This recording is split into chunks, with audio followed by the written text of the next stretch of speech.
कालच आपण बातमी प्रकाशित केली होती नागपूर मेट्रो याच्या माध्यमातून आणि आजच जे आहे RTO जे सतर्क झाले, हिंगणघाटच्या घंटागाडीवर विना नंबर ज्या घंटागाडी चालत होत्या, मोठ्या प्रमाणात ज्या गाड्या घंटागाड्या ज्या होत्या विना नंबर होत्या, मोठी दुर्घटना झाली असती त्याची जबाबदारी कोण?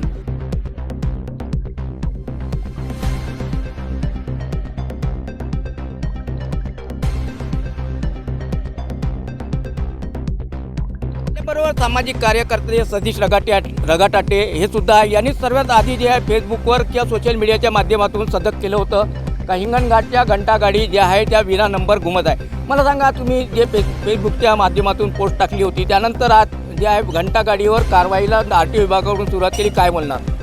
खूप चांगला उपक्रम आहे. जिथे सर्वसामान्य माणसांच्या टू व्हीलर पकडल्या जाते आणि नगरपालिकेमध्ये उच्च शिक्षित नगराध्यक्ष आणि शिक्षित मुख्याधिकारी हे बसले असताना सुद्धा या गाड्यांवर नंबर नाही, कागदपत्र बरोबर नाही, याला काय म्हणायचं? तुमच्या ज्ञानाचा फायदा आमच्या शहराला झाला पाहिजे. फक्त सर्वसामान्य माणसाच्या ठीक आहे, चुका होते, चुकांवर कारवाई झाली पाहिजे. पण ह्या व्यवस्था आहे आपल्या नगरपालिकेमध्ये जर अशा प्रकारची व्यवस्था असेल तर त्याकडे लक्ष देणं नगराध्यक्षांचं किंवा COचं काम आहे, ते व्हायला पाहिजे.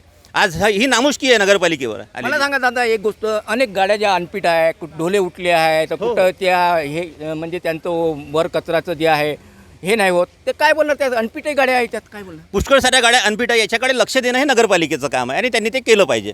ड्रायव्हरची काय चुकी आहे त्याच्यामध्ये? एखादी ड्रायव्हर जर एखाद्या गाडीने काही चुकीची घटना झाली तर आपण कसं चेक करायचं की तो ड्रायव्हर कोण होता किंवा त्या गाडी कोणत्या गाडीने झालं? बाकी तर ठीक आहे ना, व्यवस्था झाली पाहिजे, हे महत्त्वाचं आहे. मला सांगा, नगरपालिका नगराध्यक्ष सुशिक्षित आहे आणि जे CO आहे सुशिक्षित आहे, हे सजग नाही का या शहराबद्दल, असं वाटते का तुम्हाला? नाही. निवडणुकीमध्ये एक मुद्दा प्रामुख्याने मांडला होता की आमच्या नगराध्यक्ष सुशिक्षित आहे, उच्च शिक्षित आहे. मग उच्च शिक्षणाचा उपयोग ह्या आपल्या नगरपालिका प्रशासनामध्ये व्हायला पाहिजे. ह्या छोट्या छोट्या गोष्टी आहे. आपण कॉलेज चालवत होत्या, कॉलेजमध्ये आपल्याकडे 4-5 गाड्या राहते, तर आपण प्रत्येक गाडीचे कागदपत्र मेंटेन ठेवतो. इन्शुरन्स कधी संपणार आहे, गाडीचे PUC कसं आहे, काय, सगळ्या गोष्टी आपण जे स्वतःच्या गाड्या समजून आपण चेक करतो किंवा बरोबर ठेवतो. तर मग प्रशासनामध्ये त्याचं प्रतिबिंब पडलं पाहिजे. त्या उच्च शिक्षणाचं कुठेतरी प्रतिबिंब त्या नगरपालिकेच्या प्रशासनामध्ये पडलं पाहिजे. उच्च शिक्षणाचं प्रतिबिंब पडलं नाही असं वाटतं तुम्हाला? बिलकुल. कारण हे नामुष्की आहे ना नगरपालिकेवर उडवलेली. नगरपालिकेच्या गाड्या जर वाहतूक पोलीस चालन ठोकत आहे, ते नामुष्की म्हणावं लागेल आपल्याला. याआधी कमी शिक्षित नगराध्यक्षसुद्धा नगरपालिकेत होते, पण अशी नामुष्की कधी उडवली नाही जे आज उडवली. उच्च शिक्षित नगराध्यक्ष आणि उच्च शिक्षित CO हे असताना सुद्धा ही नामुष्की उडवली, तर ही मोठी गोष्ट आहे. म्हणजे दर्जाची आपली नगरपालिका आणि त्याच्यावर जर अशी वेळ येत आहे, हे चुकीची गोष्ट आहे ना. मला सांगा, मॅडम जे आहे घनकचरा व्यवस्थापनाची PhD केलेली आहे, हो, काय बोलणार? घनकचरा व्यवस्थापनामध्ये PhD केलं आहे आणि घनकचरा कलेक्ट करणाऱ्या गाड्यांवरच नंबर नाही आहे, तर म्हणजे याच्यातून आपण समजून घेऊ म्हणजे काय विषय असायला पाहिजे, किती गंभीर आहे त्या विषयाबद्दल. म्हणजे घनकचरा व्यवस्थापनाचा विषय जो गंभीर घेतल्याच नाही गेला गावात. नाही, घनकचरा निर्मूलनाचा विषय जो आहे तेवढा गंभीरपणे घेतला नाही. गावामध्ये प्रत्येक ठिकाणी कचऱ्याचे ढीग आहे. महत्त्वाचा विषय दुसरा आहे कुत्र्यांचं निर्मूलन.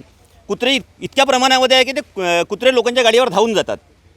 8.5-9 लाख रुपये काहीतरी नगरपालिकेनं खर्च केला आहे कुत्र्यांच्या नसबंदीवर, पण फक्त 560 का 570 असे काहीतरी कुत्र्यांची नसबंदी केली गेली आहे. बाकी कुत्रे अजून गावात तसेच लावारीस फिरत आहे. म्हणजे हे एक प्रकारे गावामध्ये ठेवलेला ॲटम बॉम्ब आहे. तो एक माणूस गाडीनं चालते आणि त्याच्यामागे ते कुत्रे येते आणि तो कुत्रा त्याच्यामागे धावल्यामुळे त्याचा बॅलन्स बिघडून तो ॲक्सिडेंट होण्याची शक्यता वाढली आहे. ही अशी परिस्थिती आहे, त्याच्यावरही काही व्हायला पाहिजे. परिस्थितीत सुधारणा व्हायला पाहिजे नगरपालिकेच्या. परिस्थितीत सुधारणा व्हायला पाहिजे आणि पोलीस विभागाने जी आज कारवाई केली हे खूप उत्तम आणि खूप चांगली आहे. हे वर्धेच्या RTO विभागाचे अधिकारी होते, त्यांनी कारवाई केली आहे. बरोबर आहे. हिंगणघाटचे पोलीस कधीच कारवाई या गोष्टीवर म्हणजे ह्या गाड्या नेहमी हिंगणघाटमध्ये वाहतूक विभाग आहे, त्यांनी अजूनपर्यंत कधी कारवाई नाही. हिंगणघाटच्या वाहतूक विभाग थोडा पोलीस स्टेशनच्या समोरून या गाड्या जात होत्या, पण आजपर्यंत गेल्या वर्षभरामध्ये पोलिसांनी कधीही यावर कारवाई केली नाही. सर्वसामान्य माणसाला चौकामध्ये थांबवून त्याचं म्हणजे ह्या गाड्या ज्या आहेत त्या विभागाला दिसत नाही आणि सर्वसामान्य ह्या गाड्या विभागाला दिसत होत्या, पण विभागानं जाणीवपूर्वक याच्याकडे दुर्लक्ष केलं. पोलीस विभागाने हिंगणघाटच्या आजपर्यंत याकडे दुर्लक्ष केल्यासारखंच म्हणतो. आपलं एक RTO विभाग आपल्याला स्वतंत्र RTO म्हणजे वाहतूक विभाग दिलेला आहे वर्धा जिल्ह्यात. बरोबर आहे. त्या संदर्भात काय बोलणार? वाहतूक विभाग ते स्वतंत्र दिला आहे. नाही, वाहतूक विभाग स्वतंत्र आहे, पण त्यांचंही काम आहे ना गावामधली वाहतूक सुव्यवस्था सुरळीत चालावी, ही पोलिसांचंही काम आहे. वाहतूक पोलीस आहे, जे वाहतूक पोलीस चौकामध्ये थांबून एखाद्या टू व्हीलरवाल्याकडे लायसन नाही हे जेवढ्या तत्परतेनं चेक करतात, तसंच या गाड्यांमध्ये नंबर का नाही हे त्यांनी जर विचारलं असतं तर आजपर्यंत त्याच्यामध्ये सुधारणा झाली असती. ते व्हायला पाहिजे होती, ते झाली नाही. एकूणच आपल्याबरोबर हे सतीश रगाटाटे होते, सामाजिक कार्यकर्ता आहे.